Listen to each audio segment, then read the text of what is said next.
Bienvenue dans Smart Bourse, votre émission quotidienne sur Bismart for Change pour rester à l'écoute des marchés. Chaque jour, vous nous suivez en direct à 17h, à la télévision, via vos box. Vous nous suivez en live également sur nos réseaux sociaux et notamment sur le compte LinkedIn de Bismart for Change. Et vous nous retrouvez en rattrapage, bien sûr, tous les jours en replay sur bismart.fr ou encore en podcast sur l'ensemble de vos plateformes préférées.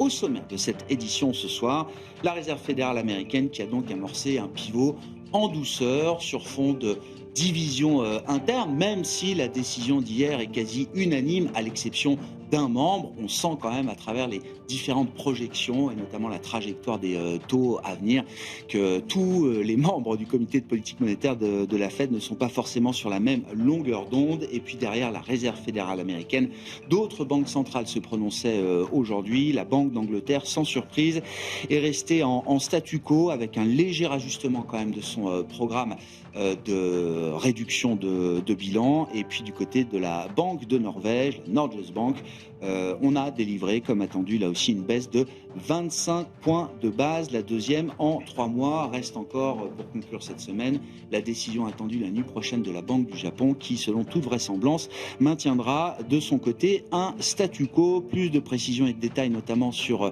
le discours et la communication de la Fed hier soir, dans un instant avec Pauline Gratel. L'autre grande nouvelle du jour, qui soutient d'ailleurs le cours des actions technologiques et des semi-conducteurs, c'est Nvidia qui arrive et qui entre au capital d'Intel par la grande porte avec un investissement de 5 milliards de dollars et qui annonce une collaboration présentée comme historique pour développer et co-développer des puces dans les PC et les centres de données. Rappelons que l'État américain, sous la décision de Donald Trump, a pris une participation au sein d'Intel de 10% du capital également. Voilà pour les sujets du jour. Discussion bien sûr avec nos invités de Planète Marché avec un long débrief consacré évidemment à la réunion de la Réserve fédérale américaine hier soir. Et puis dans le dernier quart d'heure de Smart Bourse, nous reviendrons sur les dernières tendances et les enjeux dans l'univers des actifs privés, des actifs non cotés, que ce soit le private equity, les infrastructures ou la dette privée. Nous ferons ce tour d'horizon. Nous l'avons fait d'ailleurs cette semaine avec Alexandra Solnik, directeur des relations investisseurs private assets chez BNP Paribas Asset Management, que vous pourrez voir ou revoir dans le dernier quart d'heure de Smart Bourse ce soir.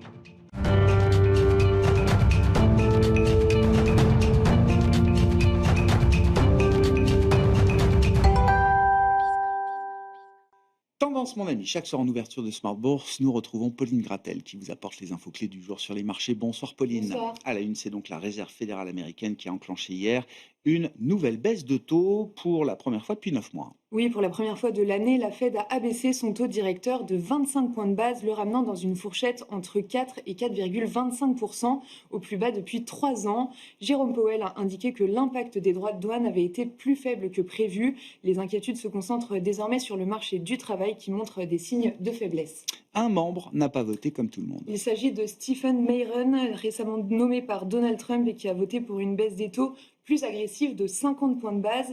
Au-delà de ça, les membres du FOMC anticipent en moyenne 2 baisses de taux supplémentaires en 2025. Pour l'année prochaine, une seule autre baisse est aujourd'hui signalée, alors que le marché continue d'en attendre plus. La Réserve fédérale qui a par ailleurs mis à jour ses prévisions économiques. Oui, les responsables de la Fed attendent toujours une inflation à 3% d'ici la fin d'année, au-dessus de l'objectif de 2%. Les prévisions pour le chômage sont également inchangées à 4,5%. En revanche, la projection de croissance est relevée de 1,4 à 1,6%. Et puis on le disait en introduction, la Fed n'est pas la seule à avoir baissé ses taux au cours des dernières heures. Oui, la Banque de Norvège a abaissé comme prévu son principal taux directeur de 25 points de base à 4% et a indiqué qu'elle prévoit un autre assouplissement dans les 12 mois. La couronne norvégienne s'est raffermie par rapport à l'euro. Enfin, la Banque d'Angleterre a opté, elle, pour le statu quo comme prévu. Bon, ces décisions provoquaient un peu de mouvement léger sur les marchés de taux et sur les marchés obligataires. Oui, alors qu'il baissait hier en séance, le rendement américain à 10 ans a avancé après la prise de parole de Jérôme Powell. Aujourd'hui, il poursuit cette tendance et évolue au-delà de 4,10%. Le rendement à 2 ans est autour de 3,60%. Le dollar se raffermit, ramenant l'euro-dollar sous 1,18 aujourd'hui. Bon, et puis le momentum sur les marchés actions, lui aussi, semble assez clair. Oui, les indices américains évoluaient en ordre dispersé hier après la Fed. Aujourd'hui, ils ouvrent en hausse et le S&P 500 inscrit un nouveau plus haut. L'Europe est globalement en hausse aujourd'hui. L'Eurostoxx 50 gagne près de 1,5%. En France, le CAC 40 grimpe aussi de plus de 1%, en route pour retrouver les 7900 points. Du côté de l'actualité entreprise, on retiendra le bond d'Intel aujourd'hui en bourse. Oui, c'est la hausse du jour. Le titre s'envole en effet de 25% à l'ouverture de Wall Street. Nvidia et Intel ont annoncé un partenariat présenté comme historique. Nvidia va investir 5 milliards de dollars dans Intel pour co-développer des puces pour PC et centres de données. Nvidia ouvre en hausse de 3%. Quel sera le programme de demain sur les marchés pour conclure cette semaine, Pauline? La journée de demain sera rythmée par la décision monétaire de la Banque du Japon qui devrait laisser ses taux directeurs inchangés à 0,50%. Tendance, mon ami. Chaque soir, Pauline Grattel vous apporte les infos clés du jour sur les marchés en ouverture de Smart Bourse sur Bismart for Change.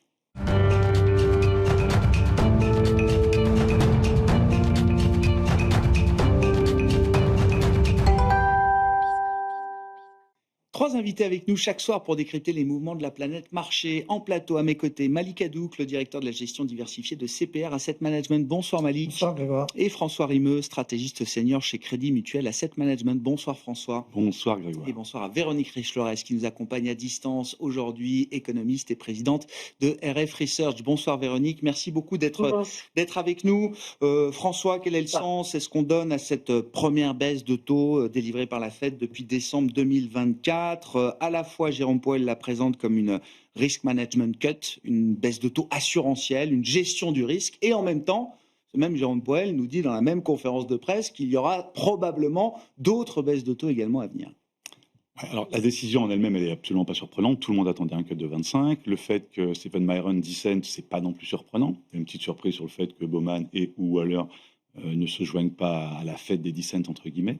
Mais au-delà de ça, ce qui peut être plus surprenant, c'est le fait qu'on a quand même une Fed qui augmente ses prévisions de croissance, 25, 26 et 27, qui augmente ses prévisions d'inflation, non pas sur 25 mais sur 26, qui baisse ses prévisions de chômage et qui à la fois cut et nous envoie un message plutôt dovish. Donc ce qui change quand même un peu la fonction de réaction classique de la Fed. Normalement, quand on assouplit une politique monétaire, on bouge toutes les prévisions macroéconomiques dans le même sens. Là, on a une petite incohérence entre les deux. Et ce qui montre bien que la Fed ne sait pas trop où elle va, ce qui montre bien que la Fed est divisée aussi, et ce qui montre bien que le chemin demain est un peu incertain. Et donc, probablement que ce qui était assez télégraphié jusqu'ici, assez facile à prévoir, entre guillemets, sur les mouvements de la Fed, va être un peu plus difficile, et ce qui pourrait nous amener un peu plus de vol. Et au-delà de ça, c'est quand même un mouvement qui est...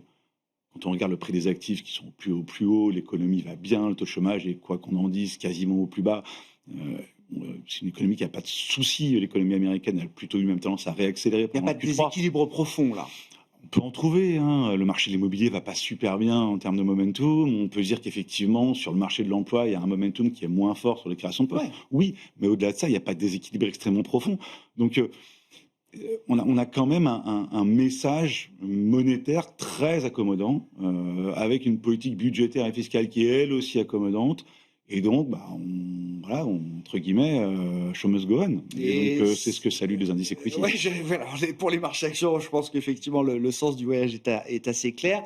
En ce qui concerne le pricing de marché, c'est-à-dire les anticipations des investisseurs sur de futures baisses de taux, est-ce qu'elles ont évolué depuis hier, la réunion, les projections économiques et le discours de Jérôme Powell? Ou est-ce que le marché en attend toujours plus et autant qu'auparavant?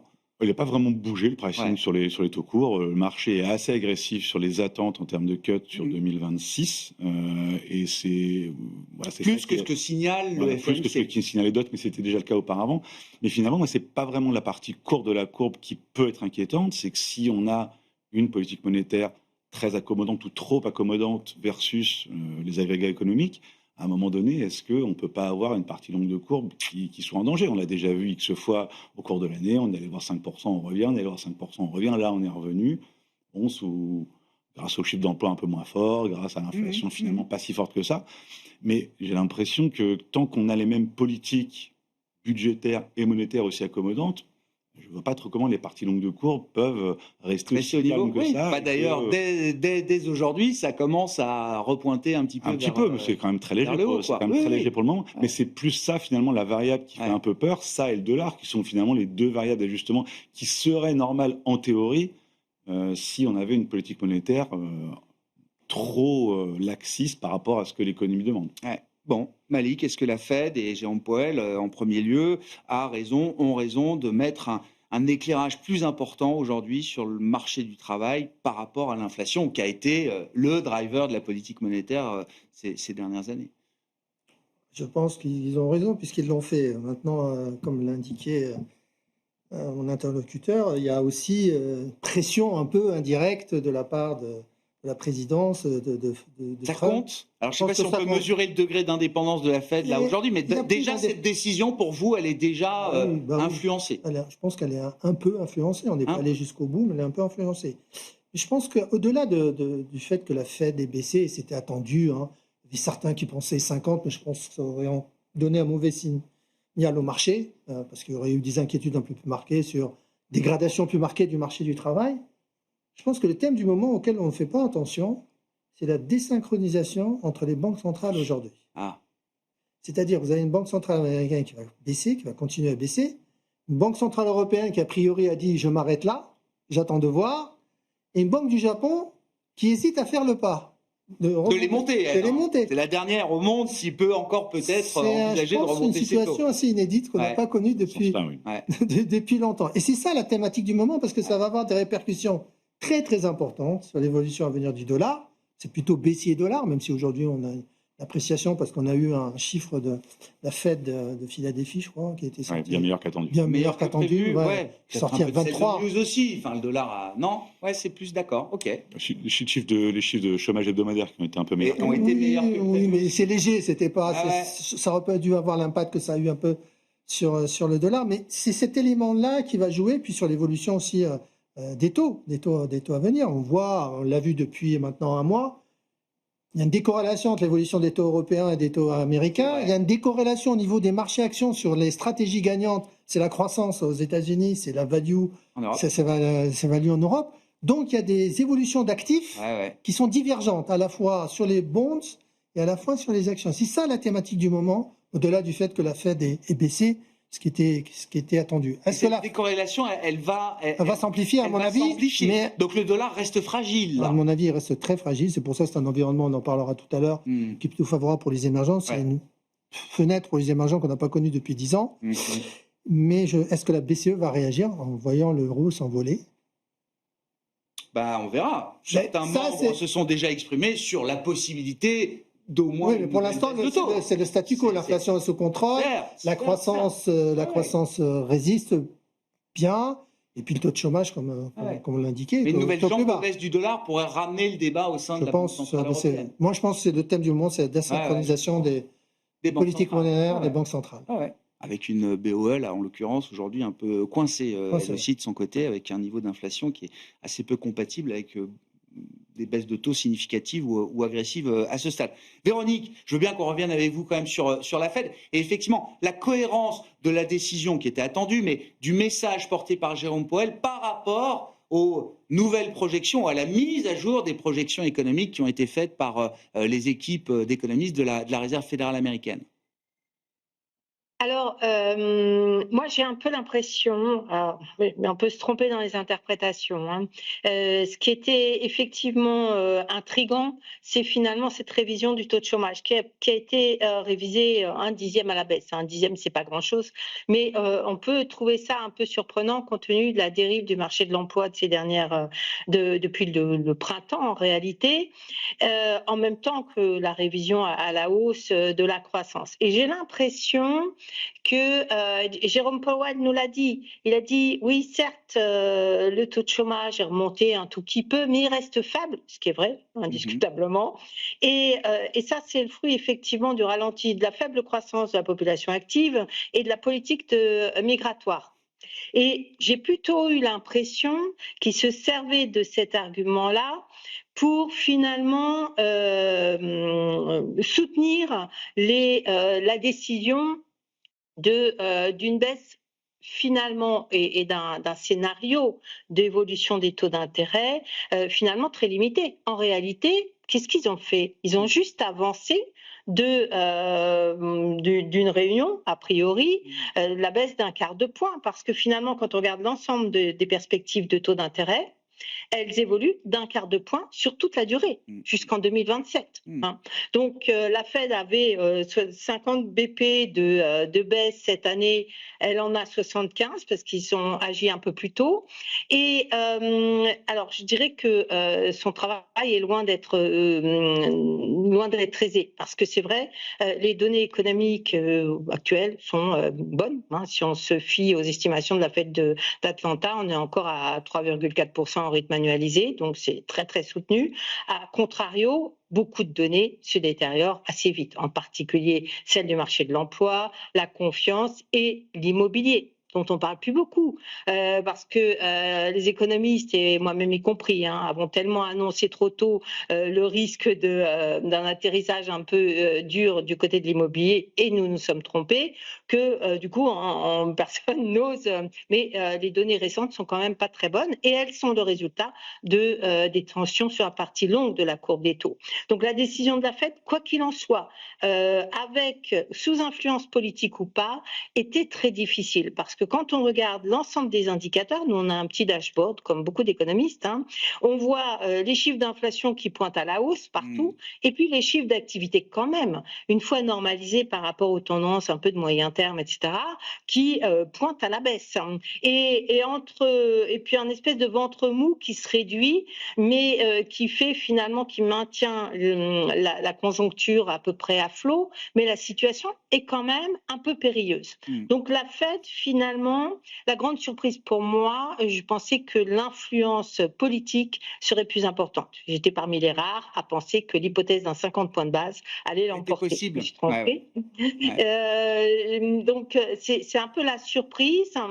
Et en même temps, j'ai le sentiment que l'histoire est loin d'être dite, et ça rejoint tout à fait ce qui a été dit, c'est-à-dire beaucoup d'incertitudes. En fait, les deux questions, est-ce que la Fed agit trop tôt par rapport à l'inflation, ou est-ce qu'elle n'agit pas assez par rapport aux signaux de ralentissement conjoncturel, sont toujours d'actualité, et je pense que ça nous prépare effectivement beaucoup d'incertitudes sur ce qui va se passer dans les prochains mois, sachant, et j'en termine là, que la fenêtre de tir, elle est étroite, a priori. Si le Big Budget Bill passe au Sénat, et en particulier ces parties les plus importantes, les plus influentes sur les perspectives, alors à partir du printemps prochain, on commencera à intégrer effectivement les effets positifs sur la conjoncture du budget 2026.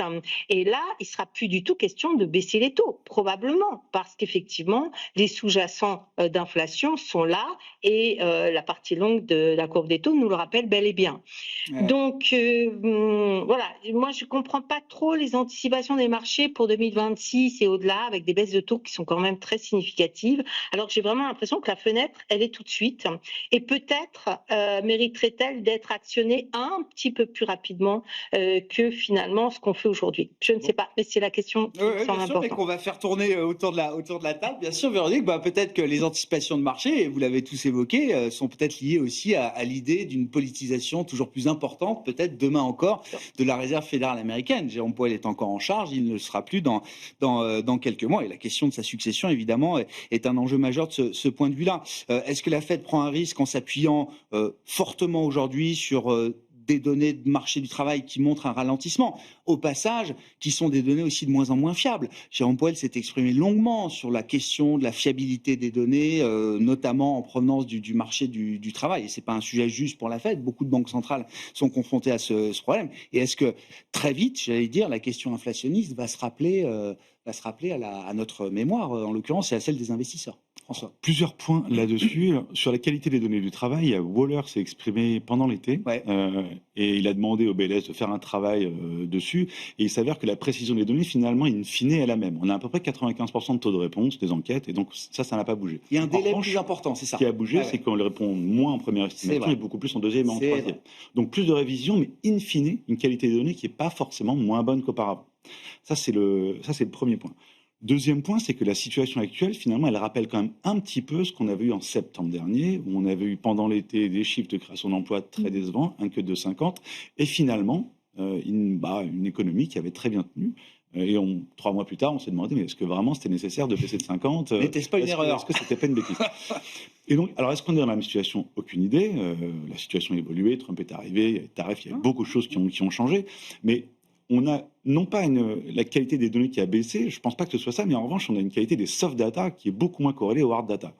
Et on a eu quantité finalement de faux départs, de crises, de récessions au cours des 2-3 dernières années. Mais quantité, le nombre de... On peut en citer la courbe des taux, la SAMOL, etc. Enfin bref, on ne va pas revenir dessus. Et donc, est-ce qu'aujourd'hui, on est encore une fois dans un faux départ? C'est pas impossible.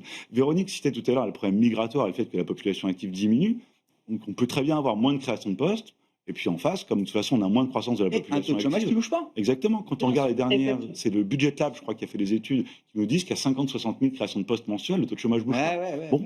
Bah, si c'est ça, effectivement, on va se retrouver dans une situation où l'année prochaine, quand on regarde tous les indicateurs avancés nous disent que le risque sur l'inflation, il est quand même là, ça va arriver. La partie la plus importante des tarifs sera quand même in fine sans doute payée par le consommateur américain. Peterson Institute, ils nous disent que c'est entre 60 et 80% en gros. C'est cohérent avec ce qu'on voit à côté, c'est cohérent avec ce qu'on voit sur les import prices, etc. Enfin, on ne va pas revenir dans le détail dessus, mais donc, on va se retrouver logiquement au premier semestre 2026 avec une inflation autour de, allez, je ne sais pas combien, 3,2, 3,3, 3,4. Un taux de chômage qui n'aura pas forcément beaucoup augmenté. Et in fine, est-ce que la Fed, elle doit vraiment baisser les taux, sachant que la politique budgétaire est toujours quand même Donc, très fenêtre accommodante? de tir assez courte, Oui, comme mais le dit si- Véronique. C'est oui, mais- 2-3 baisses de taux comme ça qu'on peut placer avant de Sans doute, mais si devoir la, s'arrêter à nouveau. si la fenêtre de tir est très courte, c'est peut-être qu'en fait, il n'y a pas besoin de le faire, Ouais, ouais. tout bêtement. Ouais, ouais.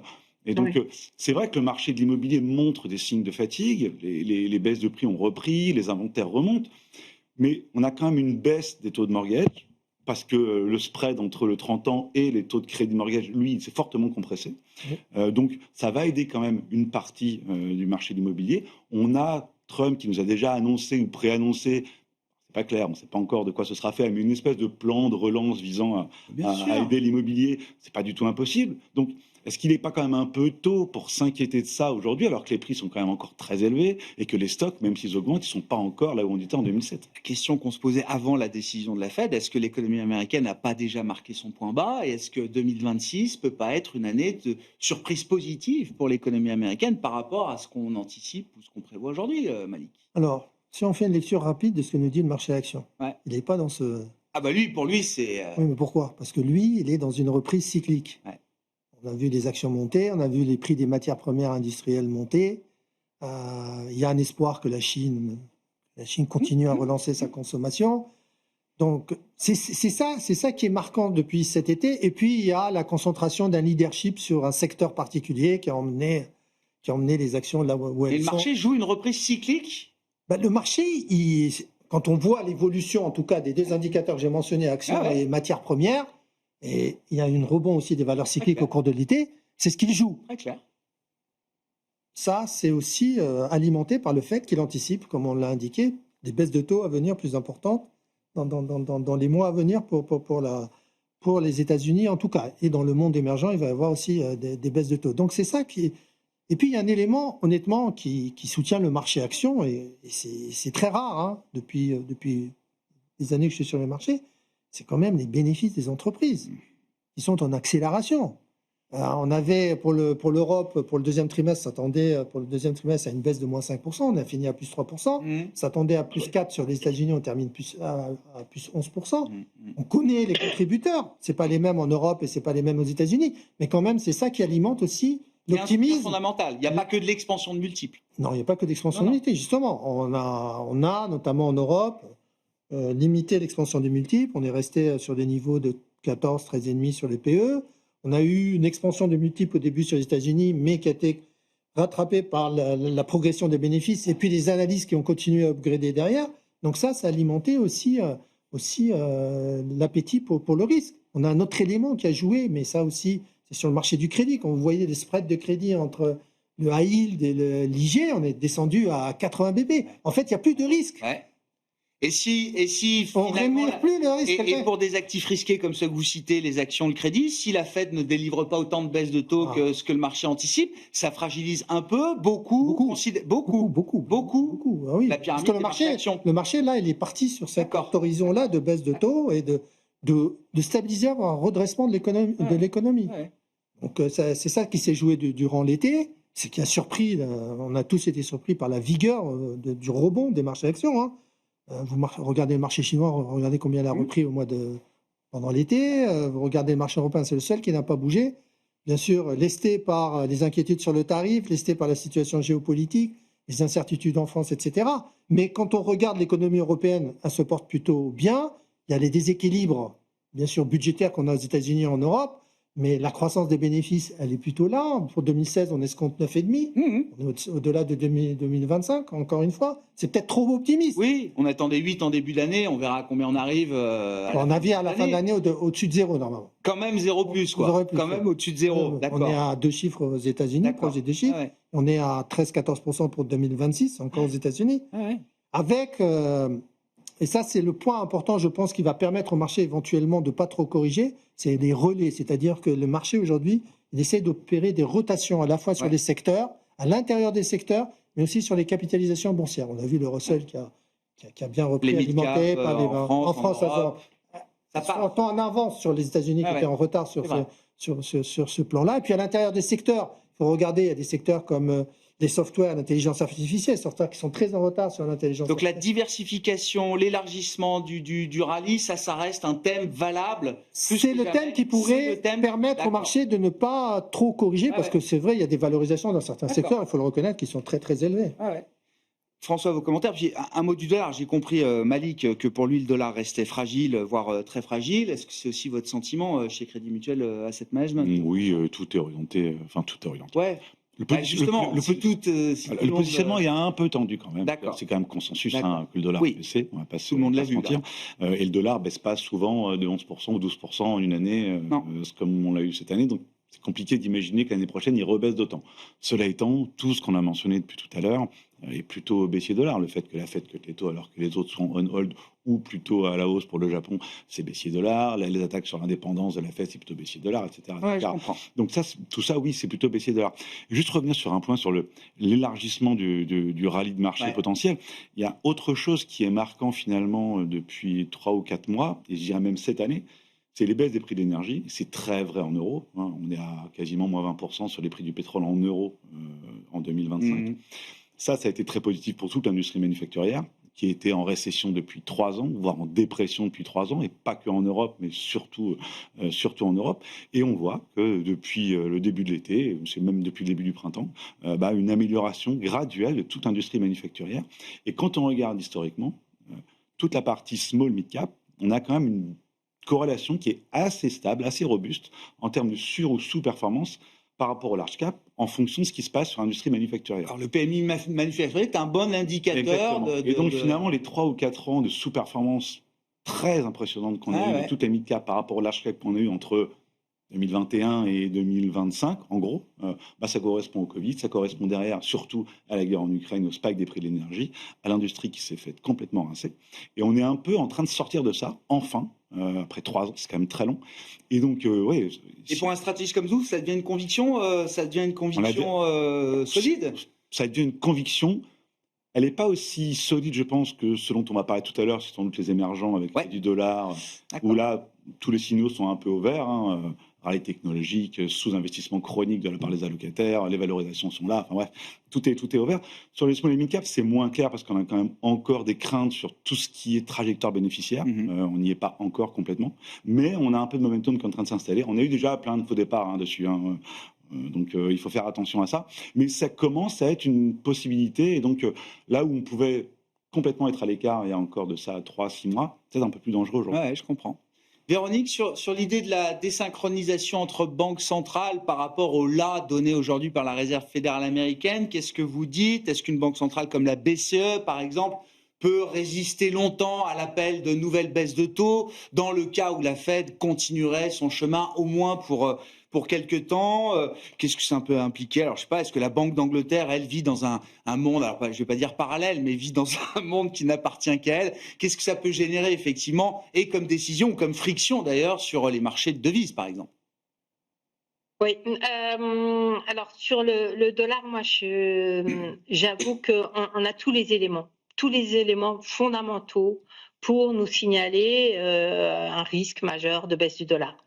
Et en même temps, d'abord le dollar, arrive à tenir quand même un peu mieux, hein, et je suis pas convaincue que finalement, si on a, que 3 baisses des taux de la Fed d'ici la fin de l'année et que l'année prochaine on n'a plus rien, voire qu'on a un peu plus d'inflation avec des anticipations potentiel, en tout cas c'est dans mon scénario, de hausse des taux, qui tire les taux longs à la hausse. Alors les taux longs à la hausse, c'est la défiance à l'égard de la politique monétaire, de son indépendance, blablabla, mais ça protège quand même un petit peu le cours du dollar. Donc je n'arrive pas dans mon scénario à mettre un décrochage du dollar. Néanmoins, les baisses de taux effectivement de la Fed devraient finir par influencer les autres banques centrales, et je pense notamment à la BCE. Ça explique aussi un petit peu la première partie de mon intervention. Et parce qu'effectivement, on a une situation qui est quand même, effectivement, du côté des entreprises, des résultats des entreprises, des résultats sont plutôt meilleurs qu'attendus d'ailleurs, mais la situation conjoncturelle est extrêmement grippée et probablement amenée à subir un peu plus de contre-coups des droits de douane et de tout ce qui se passe aujourd'hui. Donc finalement, je vois mal que la BCE puisse véritablement échapper à au moins une baisse de taux. C'est le suivisme par rapport à la Banque centrale américaine. Sur les actions, je crois qu'il y a un élément qu'on oublie de mentionner et qui pourtant est sans doute très important. C'est qu'aujourd'hui, on a quand même une inflation qui, grosso modo, est entre 2,5 et 3% un petit peu partout. Et ça change quand même considérablement la donne sur les perspectives de résultats, bien évidemment, et notamment en Europe, où on vient d'une situation où l'inflation était au mieux à 1% avant le Covid. Et forcément, c'est un élément qui soutient les marchés. Je pense que c'est une partie de l'histoire qu'il ne faut pas omettre. Il faut expliquer, Véronique, venant de 1% d'inflation au mieux en zone euro dans le cycle précédent, vous dites être entre 2,5, 3% d'inflation pour une entreprise et son chiffre d'affaires, etc. C'est un sweet spot, c'est la meilleure manière d'optimiser, de valoriser ses actifs, quoi. Bien évidemment, ça met de l'huile dans les rouages et ça permet de mieux valoriser, bien évidemment, les actifs. Et alors, si en plus, et c'est le cas aux États-Unis avec un sous-jacent d'activité plus important, bien évidemment, mais si en plus à cela vous ajoutez des baisses de taux d'intérêt, c'est-à-dire que finalement, on a une inflation, même aux États-Unis, plutôt menaçante à la hausse, et une banque centrale qui baisse ses taux, c'est effectivement un contexte très porteur pour les marchés. Alors, je ne suis pas certaine que les bourses européennes iront très loin dans la direction haussière, mais c'est incontestablement un facteur de soutien qui aujourd'hui est à l'œuvre. Bon, alors venons aux émergents, puisque visiblement c'est l'éléphant dans la pièce. Pour vous, d'ailleurs, autour de la table. Non, mais si, ça fait 10 ans qu'on n'a peut-être pas eu un alignement de planètes aussi favorable pour les émergents. De quoi on parle concrètement? Et puis les émergents, je veux bien qu'on spécifie un peu. Juste pour revenir sur ce qui a été dit sur l'inflation et sur les résultats d'entreprise. Ouais. Ce qui est marquant aussi au cours de la période, c'est que malgré tout, les profits des entreprises, les marges des entreprises aux États-Unis tiennent de façon exceptionnelle. C'est des entreprises qui s'adaptent et qui réussissent à faire passer les hausses de prix aux consommateurs pour l'instant, qui continuent, même s'il a ralenti, à répondre présent. On a vu 3 mois de consommation assez solides aux États-Unis. Là où le bas blesse est en Europe, ou plutôt on a eu des pressions récemment sur les marges. Donc si l'inflation revenait, c'est vrai que ce serait un élément positif. On verrait. Je ne sais pas si le consommateur réagirait de la même façon. Peut-être pas la même capacité à transmettre les prix aux consommateurs. Mais on n'attend pas une inflation à 10% non plus. Là. Voilà. Bien entendu. Donc sur les émergents, les émergents, c'est un alignement des planètes à l'heure actuelle, avec la baisse des taux aux États-Unis, avec la dépréciation du dollar. Donc l'élément qu'il faut jouer, là, c'est vraiment l'appréciation des devises émergentes. Donc c'est toute la sphère émergente qui est attractive aujourd'hui, que ce soit la dette émergente locale ou que ce soit les actions émergentes, tirées en grande partie par le rebond très marqué des actions chinoises, des valeurs technologiques chinoises, hein, toujours sous le même thème que l'on a connu aux États-Unis, mais avec une valorisation qui est deux fois moins importante qu'aux États-Unis, et une croissance attendue aussi importante que celle des valeurs américaines. Donc ça, il y a un élément encore qui permet de rejouer. Vous avez les valeurs aussi coréennes et taïwanaises qui en profitent. Mais ne pas oublier aussi l'Amérique latine, hein, Alors, j'allais vous demander, oui. qui a réussi, notamment avec les VC, à s'accorder avec les États-Unis sur les tarifs. Mais vous avez un pays qui, même s'il est sous la menace américaine, le Brésil, qui a des niveaux de taux d'intérêt encore à 15%. Vous avez un carré extraordinaire. Ils ont de la marge. Ils ont de la marge. Ils ont encore monté Ils ont monté le taux, je crois. Le CELIG, Ouais. sur les dernières décisions, avant La l'été. dernière. Avant Non, l'été. là, il y a 2 jours. Non, Alors, j'ai pas vu il y a 2 jours. Autant pour moi. non, Non, c'était la Véronique dit non. Bon. Voilà, je suis Véronique. En tout cas- C'est mieux que moi. En tout cas, ils sont encore à 15% Ils sont de encore directeur. 15%, voilà, de taux directeur. Et donc, vous avez une appréciation de la monnaie qui devrait continuer à se poursuivre. Et qui Le alimente- réal, considéré comme une monnaie émergente, bien sûr, mais réputée faible, fait quand même mieux que le dollar. Quoi.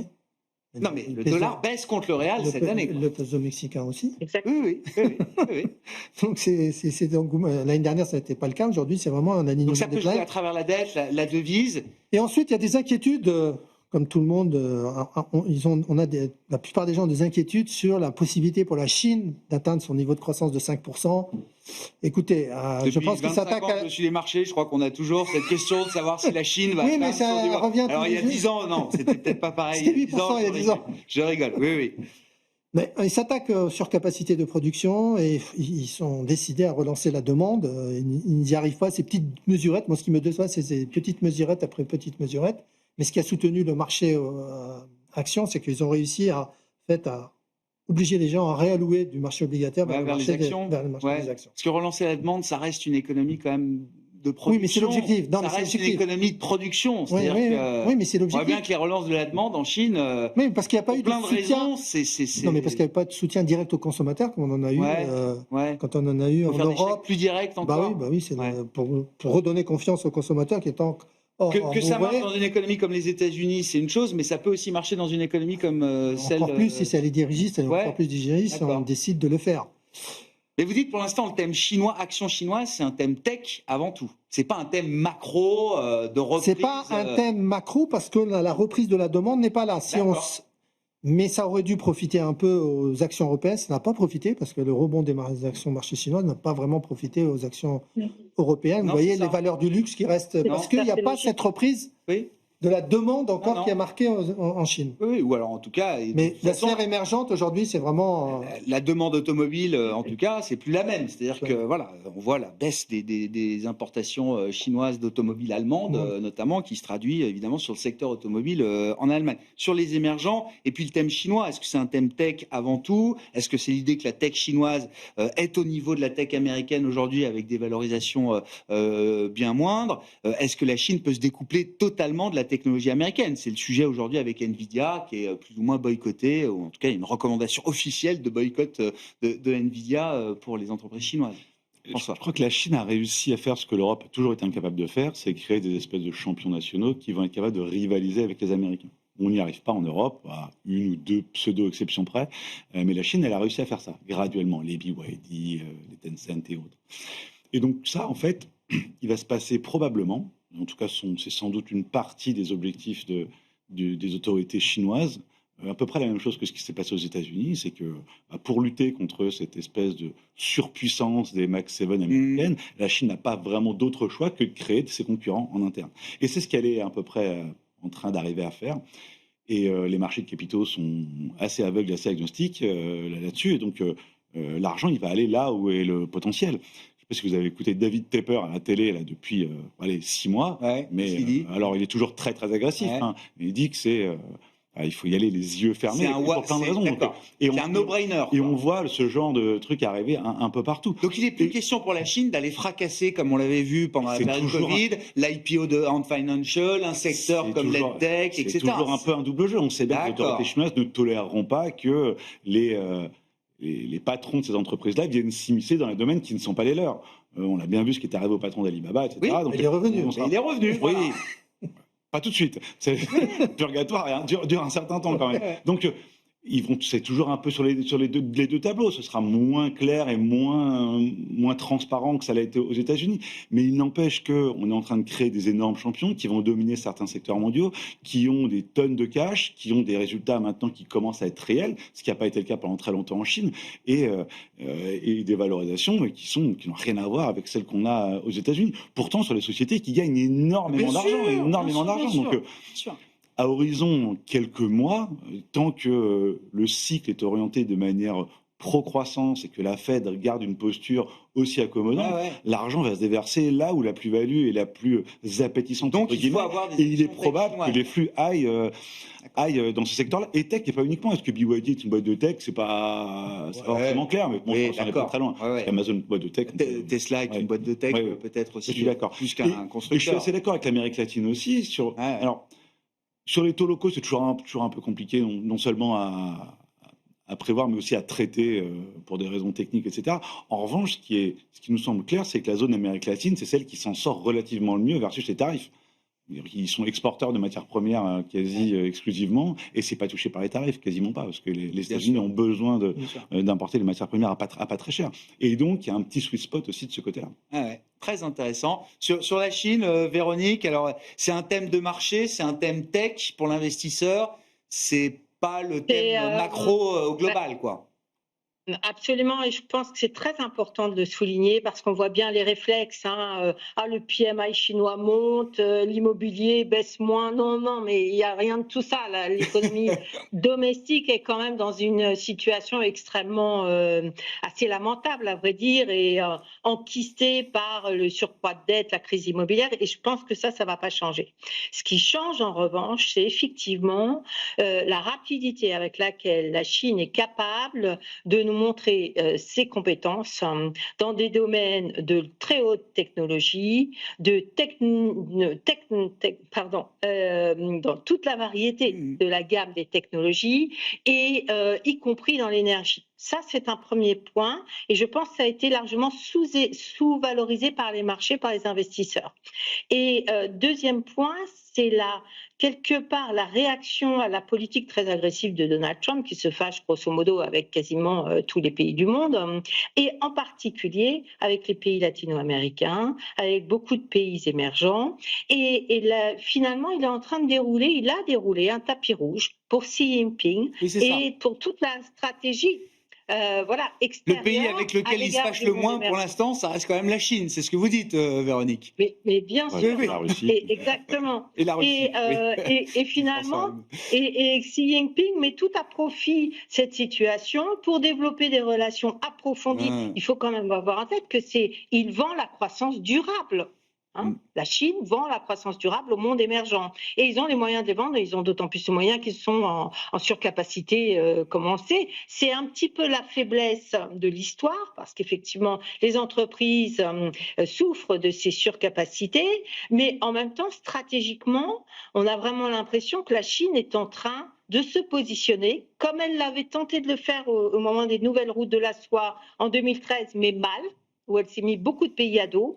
Là, ils interviennent dans beaucoup de domaines à l'égard du monde émergent avec beaucoup plus de crédibilité et de force de frappe. Donc, je crois vraiment à cette histoire chinoise. Alors, contrairement à votre sous-titre tout à l'heure, pour moi, l'histoire émergente, elle n'est pas liée à celle de la Chine. Il y a 3 piliers. Il y a cette histoire chinoise qui est une réalité au long cours. D'ailleurs, peut-être qu'à très court terme, peut-être le marché a déjà beaucoup monté, mais c'est une histoire au long cours. Et puis, mais ce qu'on constate, c'est que finalement, les marchés qui ont le plus profité de la hausse, c'est les frontier markets, qui ont profité effectivement de la perspective de baisse des taux de la Fed et du dollar, et des perspectives de hausse des matières premières. Et alors, la hausse des matières premières, je ne sais pas dire si c'est un signal cyclique ou si c'est un signal inflationniste. Parce qu'effectivement, la hausse de l'or a été tellement rapide que ça crée des distorsions sur les marchés des matières premières qui, au bout d'un moment, tirent le reste à la hausse.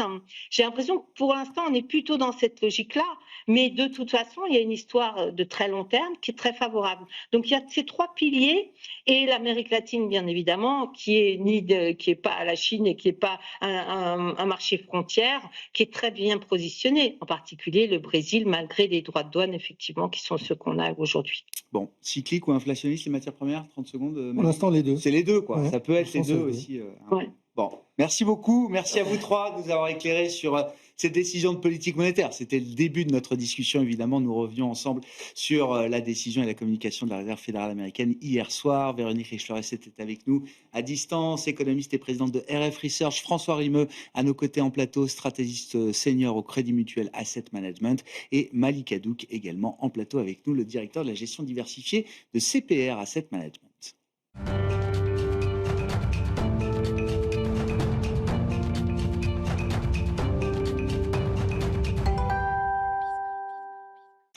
Le dernier quart d'heure de Smart Bourse chaque soir, c'est le quart d'heure thématique et nous revenons ce soir sur les tendances de rentrée au sein de l'univers des actifs privés, des actifs non cotés. Tour d'horizon que nous faisions cette semaine dans l'émission avec Alexandra Solnik, directeur des investissements, directeur des relations investisseurs, Private Asset chez BNP Paribas Asset Management.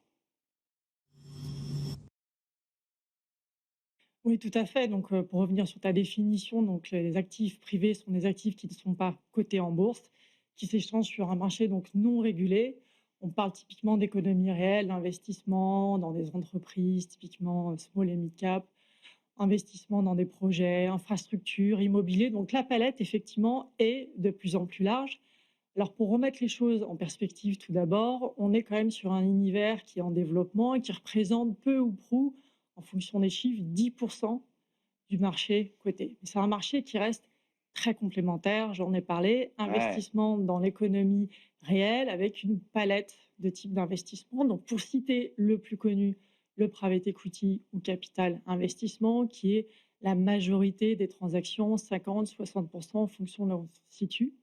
Les projets dits infrastructures, donc on y reviendra, des projets dits essentiels pour l'économie, immobilier évidemment, le petit récent né dette privée, et également ensuite on peut aller tirer la métaphore sur d'autres classes d'actifs comme le capital naturel.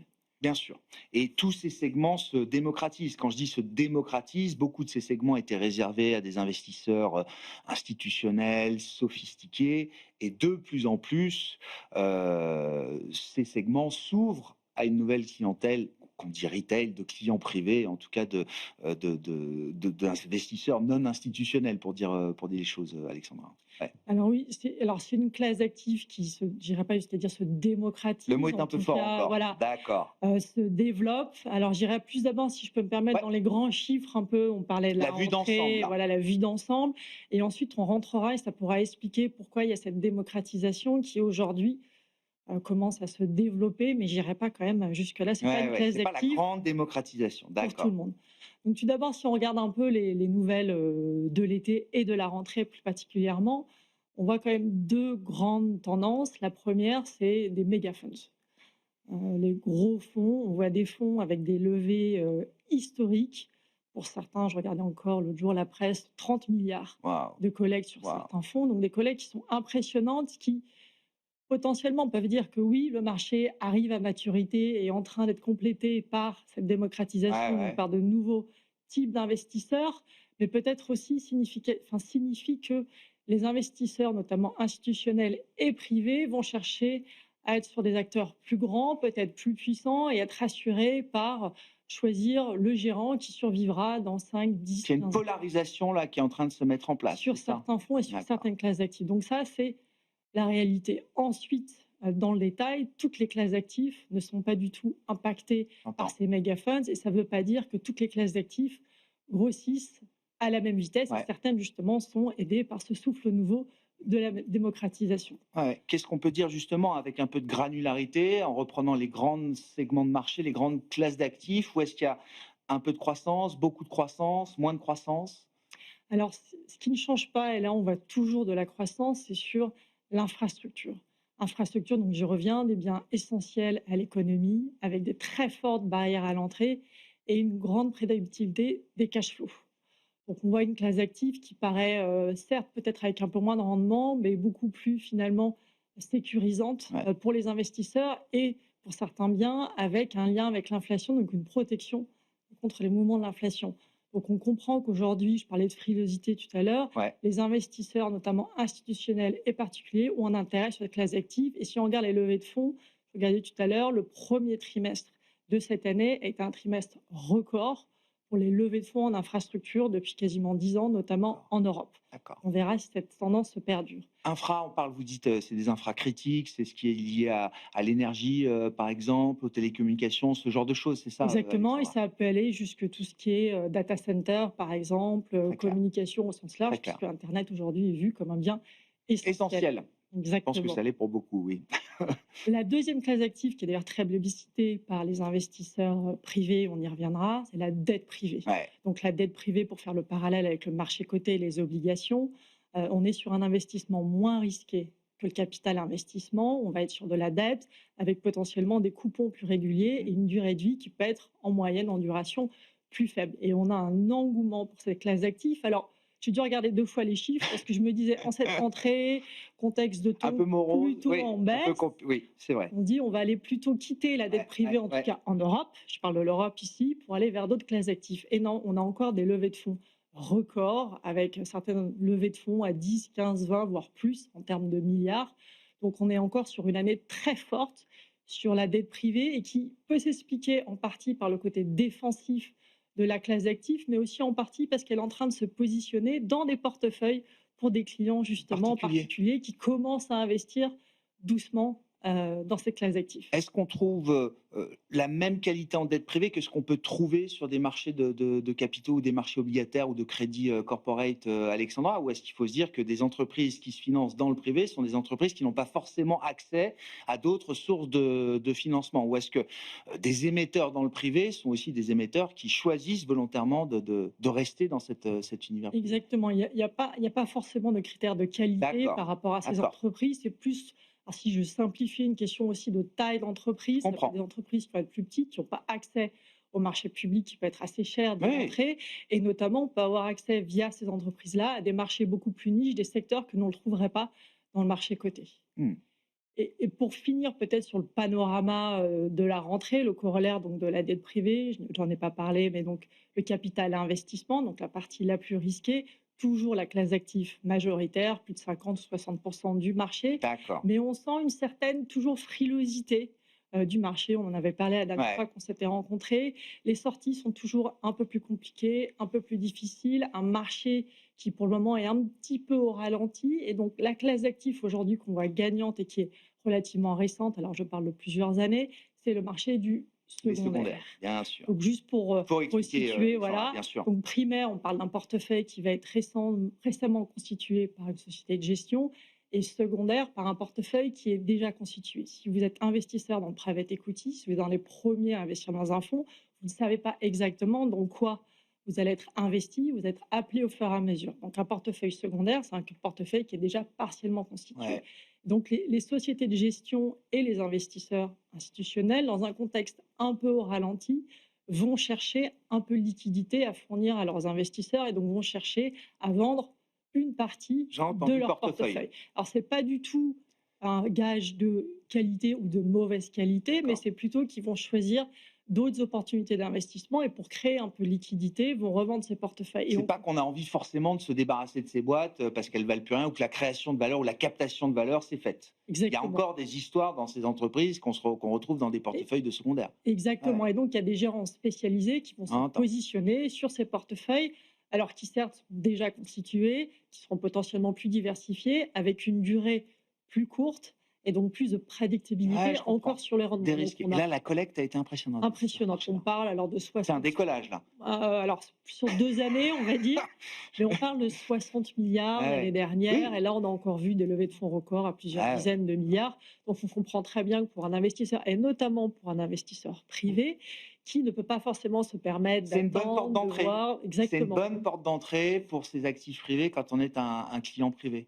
Ben, il va avoir un portefeuille qui peut être déjà constitué Ouais. et d'un point de vue technique, il va se faire appeler tout de suite sur la totalité du portefeuille plutôt que d'avoir à attendre actif après actif. Ensuite, je dis pas que les rendements l'un sont meilleurs que l'autre, mais voilà, il y a une stratégie Je qui est comprends. un petit peu différente. En termes de perspective, une fois qu'on a dressé ce panorama, Alexandra, il nous reste 3 minutes. Qu'est-ce que vous voyez alors dans ces segments qu'on a décrits? Est-ce qu'il y a de nouveaux segments qui arrivent, de nouvelles classes d'actifs, entre guillemets? Et justement, où est-ce qu'on retrouve le plus ce phénomène de démocratisation? Alors, la démocratisation, effectivement, c'est un grand mot. Juste pour resituer, on est quand même sur, on estime qu'aujourd'hui, les clients privés, c'est la démocratisation, détiennent moins de 10% du Ouais. total. Donc, il y a des potentiels de croissance énormes.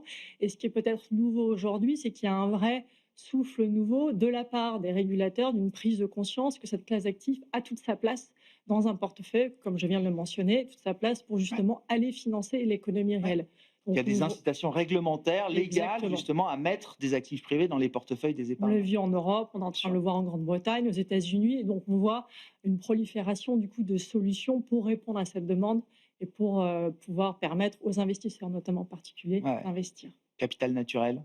On en parle à chaque fois avec vous, Alors, on en Alexandra. parle donc C'est dans les grandes tendances de la mais rentrée. ça, oui, Effectivement, ça reste. d'accord. On en parlait, donc ces transitions écologiques, comment répondre justement aux besoins qu'on a de financement aujourd'hui de la transition énergétique et écologique au sens large. Qu'à travers l'infrastructure, notamment. L'infrastructure notamment, les projets éoliens, les projets notamment de permettre de la transition donc sur tout ce qui est énergie verte, économie circulaire, mais également finalement la forêt, donc ce qu'on appelle le capital naturel Ouais. vert, qui permet d'avoir une empreinte carbone quasi négative par cet investissement. Mmh. Je ne serais pas surprise de voir cette classe d'actifs qui continue de croître dans les portefeuilles. Qu'est-ce qu'on peut dire? Il nous reste 1 minute sur le capital. Alors peut-être le segment le plus risqué, le venture, ce qu'on appelle le venture, le capital risque. Est-ce que financement derrière, c'est la question du financement de l'innovation, et cetera. Est-ce que c'est un marché qui repart un peu ou est-ce que ça reste compliqué dans ce segment, spécifique-là? Alors, je parle plus précisément en Europe. Ouais. On parlait, le marché du private equity En aujourd'hui général, voit ouais. un D'accord. ralentissement. Je parle pas plutôt un repricing en termes de Ouais, valorisation, ouais. mais qui est en train de s'organiser, se structurer pour justement fournir des portes de liquidité. Je D'accord. parlais du private equity, donc du secondaire sur le private D'accord. equity, mais il y a également le secondaire sur les infrastructures qui est en D'accord. train d'évoluer et de venir à Bon. maturité. Mais ça veut dire qu'on a oublié la bourse, quoi. La bourse n'est plus une porte de sortie, évidente. En C'est une complémentarité. parmi d'autres. Une parmi Exactement. d'autres. Alexandra Solnik, directeur des relations investisseurs Private Assets chez BNP Paribas Asset Management, qui est avec nous cette semaine, l'invité du quart d'heure thématique de Smart Bourse sur Bismart for Change.